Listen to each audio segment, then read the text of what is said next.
She's gone. She died? No.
Alright, so next in this sort of 200,000 mile maintenance video, this thing will violently shake the wheel at like 80 miles an hour if you're on the brakes. So the last thing in the front end that is used, or old, is tie rods. So I know, I'm going to go on a guess and say the tie rod ends are actually original to the car. They still have BMW stamps on them and stuff like that. The inner tie rods I know I replaced when I got the car at like 200,000, but they're also moved tie rod ends, or inner tie rods. So who knows the actual quality of them. These are Lemforder inner and outers. I just picked them both up, as well as new, I think these are called bellows, but new boots.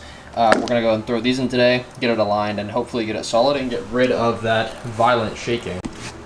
Alright, I forgot that my tripod was in the Speed 6, so I'm going to go ahead and try ahead and record as much as I can with one hand. So we'll just go ahead and pop this outer out.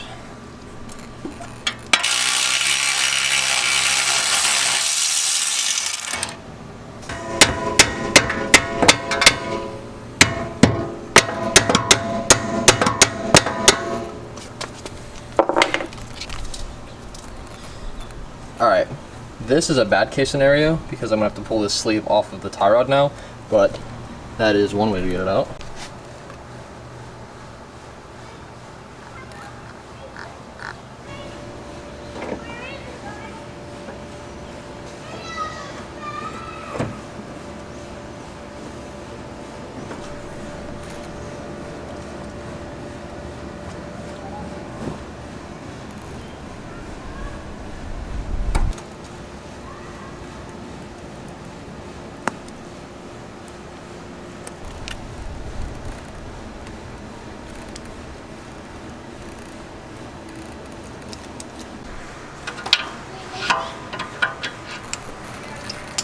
We have my M5 set up here. Now these are actually European rotors. There is a difference between Euro rotors and US rotors. A lot of people think it's just the fact that the Euro rotors are two-piece. I originally thought that as well. Turns out it's much more different than that.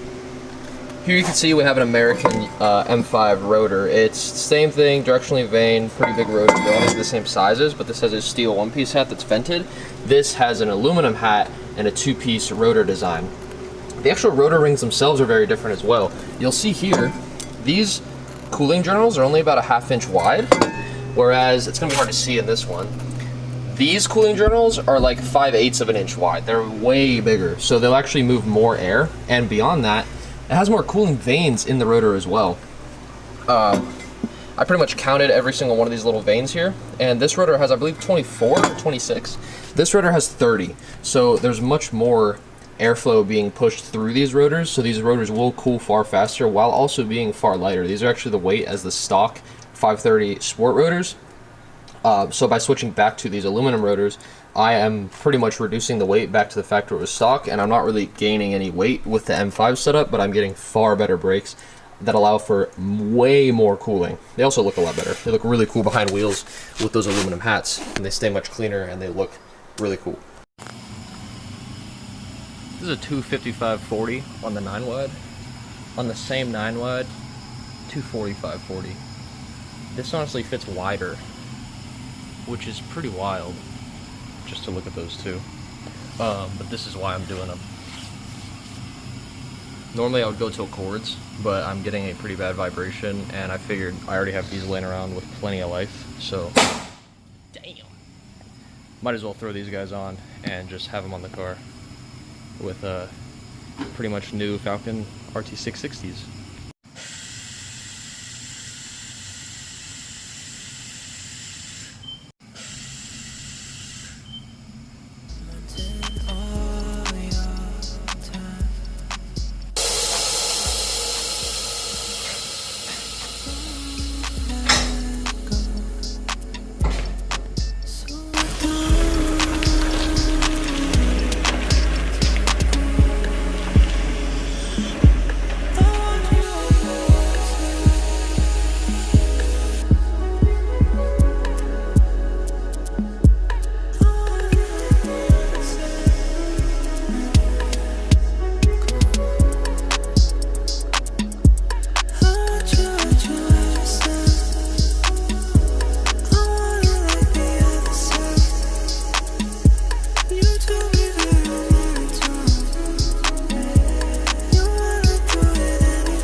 And to finish off this video, I think I will touch on all the things that I did, even though a lot of it was updated in the maintenance sort of section of this video, but a lot of other stuff is from long before that, and I didn't film any of it.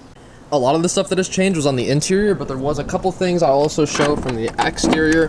One being the camber plates. Before it had the K-Mac camber plates, and I just threw on the Megan stock camber plates that came on these coilovers, but one thing I did do is actually switch the camber plates from the left coilover to the right coilover and vice versa, and I mounted them in a way that allows me to push the coilover back to get me more caster. This also gives me camber. The car has about -2 degrees of camber. You can see in the other montage clips.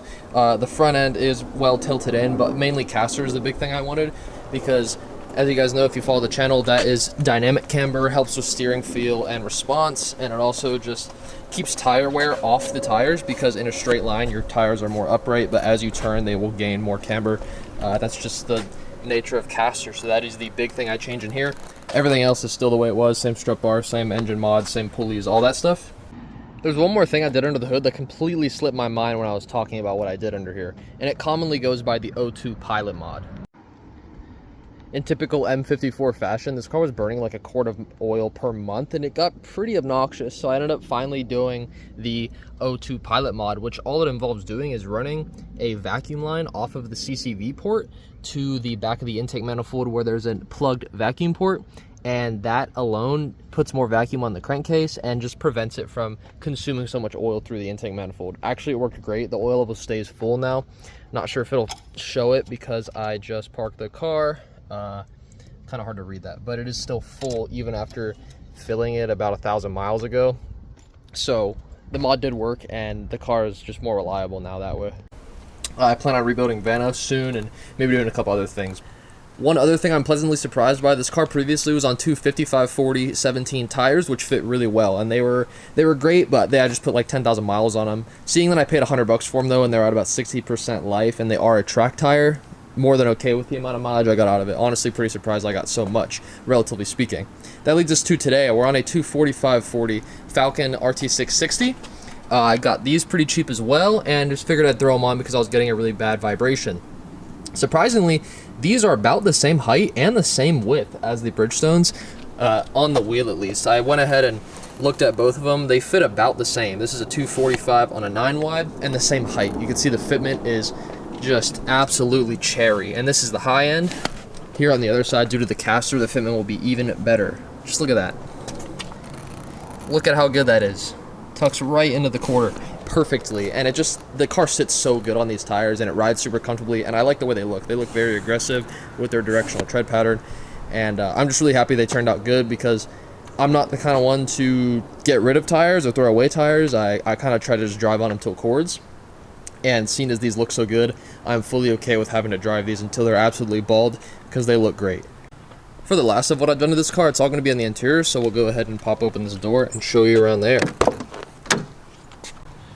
Easily the biggest change I made was picking up an actual M5 headliner. This is something I've been wanting for the car, just never wanted to really pay for, because a lot of people charge a lot for these things and they don't come up very often. But I ended up finding a guy selling the entire headliner with lighting, with handles, even with lights that came in them, and they actually were already LEDs, so that's pretty sweet. I did a headliner and upgraded to LEDs at the same time because of that.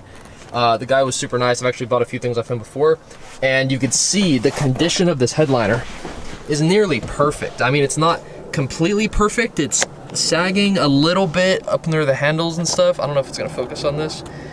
Up near the handles, it's like barely sagging. Same thing up here, but besides that, I mean, everything is mint. You can see the suede is in beautiful condition. It's very dark. It feels great. It's soft. It all hangs up well. I mean, it's a super clean headliner. All the clips are intact. It all fits properly. All the lights, like I said, are all LEDs. It's not gonna work because the car's off, but all the lights are LEDs. There you can see that one, and it's just great. Like, it's one of the big things I really wanted to do. It makes it just a super nice place to be in. I'll go ahead and close that front door as well. Here you can see it just gave the car a great vibe. I mean, it was kind of a pain to do it, and not too bad, honestly. Pulling the sunroof out is the most annoying part, but the rest of it is all in. I really wish it wasn't so bright outside, but you can see just the area in here is very nice. It's very dark, and I just liked it a lot. I always love how the M5 headliner looks. Not trying to make this car a fake M5, I always say this, but the M5 just has a lot of things that are extremely nice, this headliner being one of them. Also, it seems to hold up a lot better. The old gray headliner was peeling up near the back, and the material shrinks, so it also was peeling on those A-pillars. You could see, if I can get close enough here, these A-pillars are also mint. They're not peeling anywhere, they're all completely attached, and it just looks great. Moving up to the front again, you guys will know about this X5 rearview mirror if you guys have watched the channel before. It pretty much just has a compass incorporated into it, as you can see right there. It's gonna be really hard to see, it's not lighting up, but we do have a compass in there. The other thing, the main reason I did anything to this was this gray clown nose delete. This is off of newer BMWs. Honestly, it was really easy. All you gotta do is pinch the sides of it and it'll pull right out, and they clip right into these older mirrors, which again just made it darker in here. I mean, Not a huge deal, but I didn't really like the red that much, and seeing as how these fit right in, it's a no-brainer to throw it in. The light inside is actually still red. It's a red LED, so when it flashes for the security, it still looks factory from the outside and still has the same effect. The last big thing changed on this interior from the outside, you can kind of get an idea right here. There's a lot more controls than a normal 5 Series has. These are E38 Sport Contour seats. I finally found a pair. I actually got them out of different cars. I got the passenger side before the driver's side one. I got lucky, found these 2 cars in the junkyard with black E38 Contour seats. They're not in absolutely perfect shape. This driver one, there's a little discoloration here and here. But besides that, they don't have seat twists. I actually did have to repair the passenger one. The passenger one had seat twists, the driver one didn't. And they are both black. They're both not torn. They're actually really soft. The leather in it is great, which is obviously amazing. And they fully adjust and work as designed. I mean, I'm super happy with them. They honestly fit about the same as the E39 sport seats. They just have the foldable backrest here, and then the power, I mean, I guess that's the same.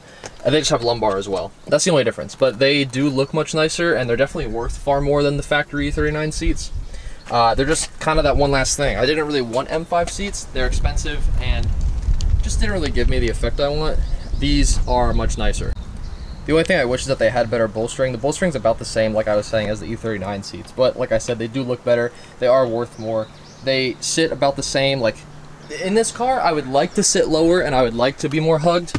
This unfortunately didn't fix that for me, but like I said, they still feel good, and they're also heated. I haven't added the heated element yet because this car wasn't factory heated, so I need to get that lower section there to add the heating buttons and then the wiring, but I will be able to get these in with heat, and that should be awesome. In terms of updates, that's really it. This car's in a weird spot right now. Since I got the Speed 6, this car doesn't need to be that sort of dual duty daily, but also track capable vehicle. Honestly, I've been kind of toning this thing back. I honestly want to get different brake pads because these StopTech ones stop the car great, but they just dust so much. It gets annoying to have my wheels so dirty so quickly after cleaning the car. Another thing that does bother me from when this car was more dual duty is the engine and trans mounts. If you guys have also been following along, you'll know that there's 95A poly engine and trans mounts, and the shifter feels great and the response is great, but just they're so annoying on the highway at like 3,000 RPM going like 80. It's just really obnoxious and loud. I've actually already ordered 80A mounts to go in this thing, so hopefully those are a little better. I want them to be more solid than stock, but not obviously this insane. The only reason I actually have these is because a long time ago, I ended up finding an E39 in the junkyard that was pretty much fully like race card, and it was all stripped in the inside, on coilovers, had a bunch of arms. I actually took pretty much every aftermarket part off that thing. It had EBC brake pads front and rear, it had stainless steel lines in the front, engine mounts, trans mounts, a whole bunch of stuff. I'll post up a video right now if I could find it. Alright, so one of these E39s came to the junkyard, fully gutted interior and Sparco steering wheel, and pretty low. So I was like, I'm gonna go get it. So obviously it had coils. Also had a rear M bumper, but those were too much fucking money for a junkyard. It was like $200 for both. So anyways, I went there for the coilovers. D2 coilovers, 32A adjustable. These are like $1,000 new. Kind of crazy they were still on there. Obviously took those, looked around the engine bay a bit, looked around everything. It had a fuel rail. Someone had taken it. It had probably injectors because it had Deechworks and Radium stickers inside the car.